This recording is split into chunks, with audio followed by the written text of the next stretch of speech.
Ever wake up in the middle of the night, or randomly check your watch in the daytime, to see the same thing following you around?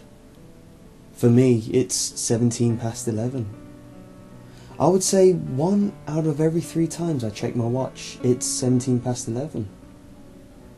You may have another one, like 33 past 3 or 10 to 1. If you don't have one, count your blessings and stop reading. If you do have a time that you can't seem to shake, follow these instructions. Find the place where you were born. The more specific, the better. The exact room if you can, but sometimes what you're looking for can wander around a bit. Search the room and the surrounding area thoroughly.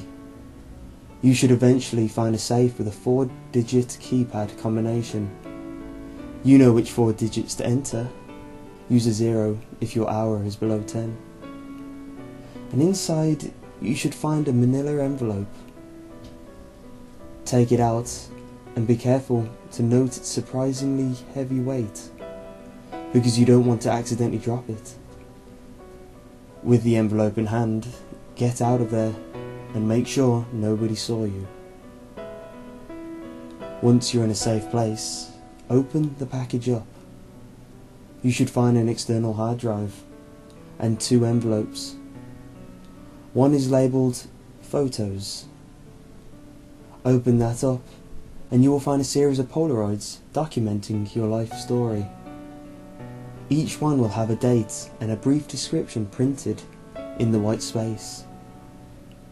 You will have never seen these pictures before or have any recollection of someone taking them. The pictures will often appear to have been taken from a secluded area, as though a stalker took them.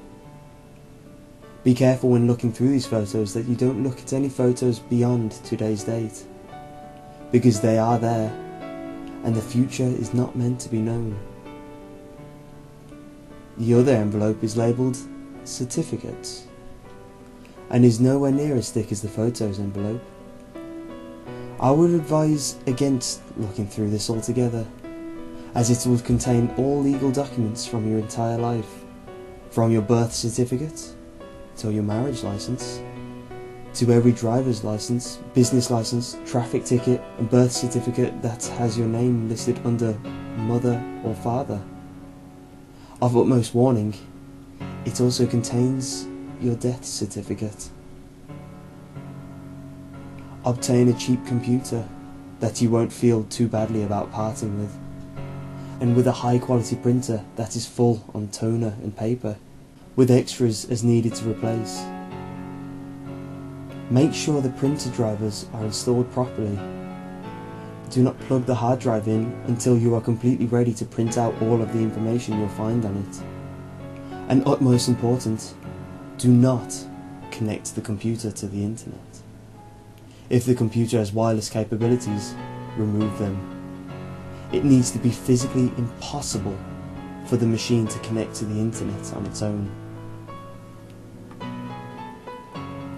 Once you have plugged the hard drive in, do not do anything on the computer. The hard drive has softwares that will take control from here on out.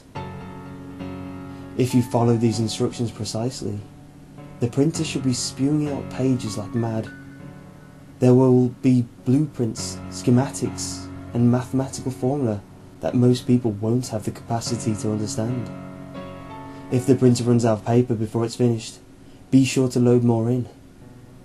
You'll know when it's finished because the computer will shut down and never turn on again. And the final printed page will say, End of instruction set. It will then provide an IP address. Go to that IP address in your web browser. It will prompt you for a 4-digit password. From there, further instructions will be given. About a dozen of us have collected these instructions so far, and comparing our printouts shows that each hard drive only contains a piece of the whole. We do not know how many more pieces there are out there, whether anyone has duplicates, but we are pretty sure we have partial schematics for a working time machine, one that we are destined to construct. I've never been brave enough to look at the photos and documents of my future, but others have taken the plunge. They claim that every time they look at one of their future pictures, the photo has changed, and sometimes the number of photos have changed altogether. As a final warning, destroy the hard drive when you are finished. It is unlikely that anything any of us have ever seen before, and it seems to be able to turn itself on without a power source. I didn't wait around to see if mine made any noises, but reports from others say that at night it seems to whisper to them.